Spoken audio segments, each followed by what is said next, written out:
Hello my YouTube family, welcome to my channel Excel Up, and the topic for the day is transpose function in Excel. Before starting the topic, I have a small request for you guys. Please make sure to subscribe to my channel and hit the bell icon to get notified about my new videos. Comment in the section below if you have got any doubt so that I can solve it. Okay, let's start. Transpose function in Excel. It is nothing but here we have the data in column series.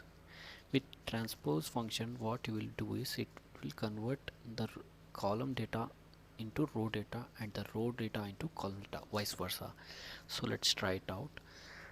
We have series of 10 numbers in column wise, and I want them to be copied in row format. So what I will do now is go to paste special and click on transpose.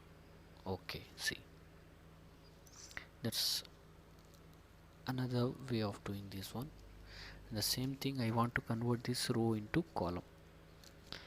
Just copy, paste it here, paste paste special, transpose. Okay, see, in a second we have converted row data into column data and column data into row data. This is what transpose function in Excel is. Guys, make sure to subscribe to my channel, like my videos, comment, do whatever you want to do. Okay guys, thanks for watching. Bye.